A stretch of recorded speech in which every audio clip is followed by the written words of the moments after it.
Hello friends, તમે પણ બાળકને દહીં આપવામાં આ ભૂલ કરો છો? ઘણા બધા પેરેન્ટ્સ મને પૂછતા હોય છે કે મેડમ, બાળકને દહીં અમે ક્યારે આપીએ, અથવા તો સવારે આપીએ કે સાંજે આપીએ, અથવા તો ગળ્યું દહીં આપીએ કે મીઠું નિમક વાળું દહીં આપીએ. તો આવા કન્ફ્યુઝન તમને પણ છે ને, આ રીલ છે એ ખાસ તમારા માટે છે. આપણે બધા જાણીએ છીએ કે ભાઈ દહીંની અંદર નેચરલ પ્રોબાયોટિક્સ હોય છે, જે બાળકના પાચન માટે વરદાન રૂપ છે. પણ શું એમને કેવી રીતે આપવું એ સાચી રીત ખબર છે? તો આજે આપણે જોવાના છીએ કે ભાઈ સાયન્સ શું કહે છે. તો પહેલું છે તો કે સાચો સમય. સાયન્સ કહે છે કે દહીં આપવાનો સાચો સમય છે એ સવારનો અને બપોરનો છે.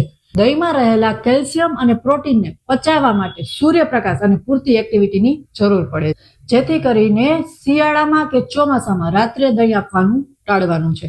બીજું છે તો કે સાચી રીત. તો કેવી રીતે આપવું બાળકને? તો કે ફ્રીજમાંથી ડાયરેક્ટ કાઢીને દહીં આપવાનું નથી. એનાથી બાળકનું ગળું પકડાઈ જવાની શક્યતા રહે છે. એટલે હંમેશા રૂમ ટેમ્પરેચર ઉપર રાખેલું દહીં જ આપવાનું છે. ત્રીજું છે તો કે તાજું દહીં. ઘરનું બનાવેલું મોળું અને તાજું દહીં બાળક માટે બેસ્ટ છે. હવે તો કે ક્યારે શરૂ કરવું? તો કે બાળક છે એ 7 થી 8 મહિનાનું થાય ને પછીથી તમે એમને દહીં આપી શકો છો.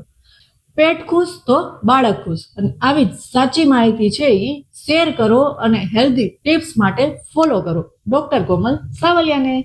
Thank you.